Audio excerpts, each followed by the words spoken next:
आणि जनतेला सांगितलं आणि जनतेने नाही ते सोडून द्या, जनतेने मला कुटुंबातला एक मानला, आपल्या कुटुंबातला एक ज्यांची मी कधी प्रत्यक्ष भेट घेतलेली नाही अशी लोक मला त्यांच्या कुटुंबातला एक व्यक्ती मानतात. हे याच्यासारखं दुसरं समाधान ते कोणतं, भाग्य ते कोणतं?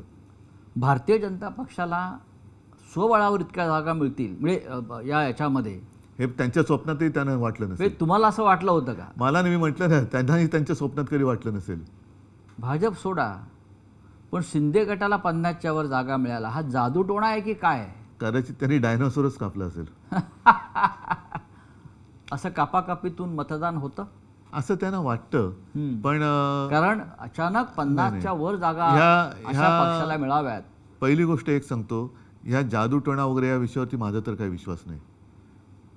म्हणजे या भाकड कथा आहेत सध्याच्या आहे, पण त्यातून एकच आहे की त्यांची मानसिकता कळते की दुसऱ्याचं वाईट व्हावं हे त्यांच्या कृत्यातून कळतं. म्हणजे ते रेडा कापला असेल त्यांनी तर त्या रेड्याचा जीव नाहक गेला, त्याच्यामुळे काय घडतंय असा माझा अजिबात विश्वास नाही. पण त्यांच्या कृतीतून त्यांच्या मनातलं जे काळं बेरं आहे ना ते लोकांसमोर येतं. म्हणून त्याला काळी विद्या म्हणतात, कारण त्यांच्या मनातलं जे काळेपण आहे ते लोकांसमोर येतं.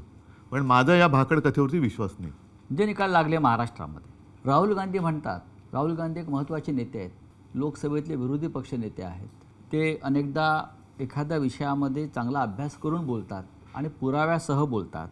राहुल गांधींना महाराष्ट्रातल्या विधानसभेचे निकाल हे संशयास्पद वाटत आहेत आणि त्याच्यावर ते देशात आणि देशाबाहेरसुद्धा महाराष्ट्राच्या निकालावर बोलतात की हे संशयास्पद निकाल आहेत. एक गोष्ट लक्षात घेण्यासारखी आहे की महाराष्ट्र विधानसभेचे निकाल लागल्यानंतर एवढं बहुमत मिळालं, 5वी जल्लोष कुठे झाला?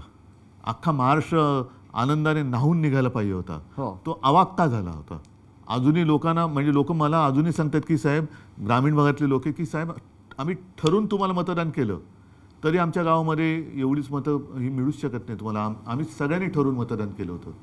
पण काय करणं, म्हणजे एक एक पुरावेच्या पुरावे नष्ट केले जातात, मानले जात नाहीत. मुळामध्ये काय झाले, EVM हा जो विषय आहे तो हॅक होतो नाही होत हा एक भाग वेगळा झाला.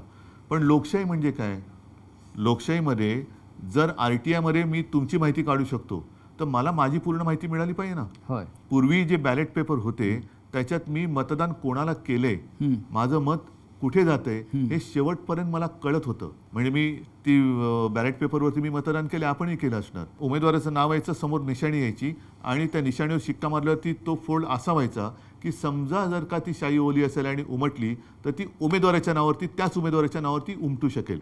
आणि मला कळायचं की माझं मतदान, मी समजा संजय राऊत तर संजय राऊतनं मतदान केलेलं आहे. आता काय होतंय, मी बटन दाबतो, मशालीचा दिवा पेटतोय, आवाज येतोय, आतमध्ये रिसीट दिसते.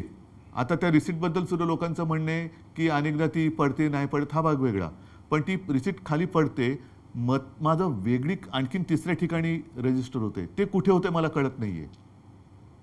दिवा पेटतोय, आवाज येतोय, रिसीट दिसते ती, पण आत मत जे मोजलं जातं ती रिसीटने मोजली जाते. जर का त्याच्यावरती ऑब्जेक्शन घेतलं तर ज्याला आपण सिम्बॉलिक म्हणतो अशा काही मोजक्या रिसीट मोजल्या जातात, पण अन्यथा त्या मोजल्या जात नाहीत.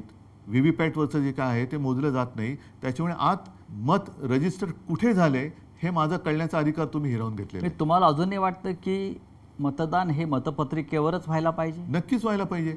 तुम्ही शेवटी एक आहे की का EVM का आणलं, वेळ जातो म्हणून.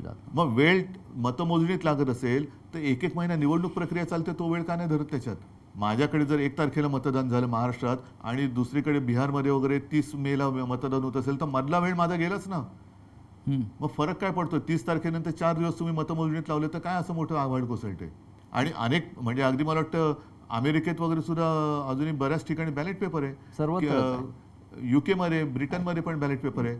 मग ते काय आपल्यापेक्षा मागास देश आहेत?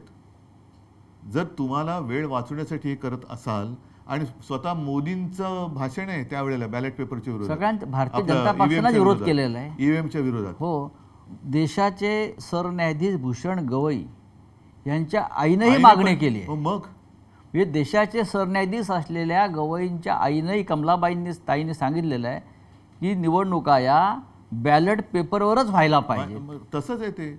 आणि मग का व्हायचं तर होऊ दे ना. मग त्याच्यानंतर तुम्ही जिंकलात आणि तुम्हाला 288 पैकी 500 जागा मिळाल तरी मग आम्ही कोणी काय बोलू शकतो? याच्यात एक महत्त्वाचा फॅक्टर जो राहुल गांधी सांगतात 60 लाख अचानक वाढलेलं मतदान संध्याकाळी 5 नंतर आणि मतदार यादीतला झालेला ठरवून केलेला घोळ, नावं कापणं. आता बिहारमध्ये काय घडत होतं तेच आहे ते की तुम्ही तुमची आयडेंटिटी महाराष्ट्रामध्ये सुद्धा निवडणूक प्रक्रियेच्या आधी नाही, आता जरा बिहारमध्ये ज्याला आता कोर्टाने मला वाटतं स्थगिती दिली आहे, ते काय होतं नीट सांगा. मतदारांनी स्वतःची ओळख पटवून द्यायची, म्हणजेच तुम्ही एनआरसी आणलात. हो, म्हणजेच एनआरसी आणलात ना.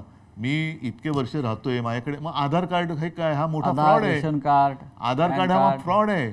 आधार कार्डचं प्रिंटिंग आणि जे काय सगळं केलं जाते हा फ्रॉड आहे. जर ते तुम्ही धरणार नसाल तर तो फ्रॉड आहे.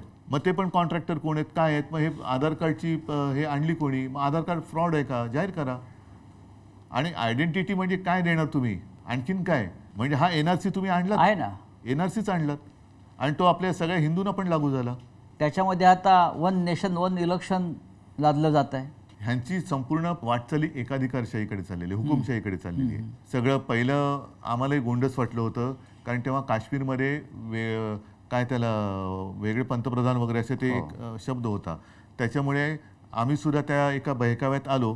काश्मीरमध्ये 370 कलम काढलं पाहिजे याच्यावरती त्याही वेळेला ठाम होतो, आम्ही पाठिंबा दिला आणि आजही मी ठाम आहे. त्याच्याबद्दल दुमत नाहीये, त्याच्याबद्दल दुमत नाही.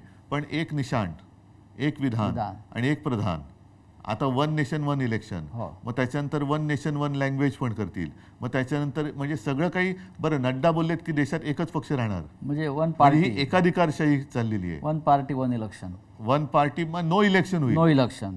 उद्धव साहेब, देशाच्या राजकारणात किंवा आपण महाराष्ट्र बघू, सत्ता आणि पैशाचा अतिरेकी वापर, म्हणजे ज्याला टेररिझम सुरू आहे, सत्ता आणि पैशाचा. आणि त्या टेररिझममुळे ज्यांना तुम्ही घडवलं, ज्यांना तुम्ही निवडून आणलं, ज्यांना तुम्ही प्रतिष्ठा, आम्ही घडवायचं काम केलं, बिघडवण्याचं काम कोणी केलं ते होय. आधी आमदार खासदार यांना फोडण्याचा प्रयत्न झाला, काँग्रेसचे असतील, राष्ट्रवादी काँग्रेसचे असतील, तुमचे असतील, देशातल्या इतर पक्षाचे असतील. आणि आता पुन्हा एकदा. पण मी काय म्हणतो, मग तुम्ही निवडणुकीचा घाट म्हणजे कशासाठी प्रचार करताय? असंच जर करायचं असेल तर सरळ निवडून आलेले फोडून राज्य स्थापन करा ना, प्रचाराला जाऊच नका.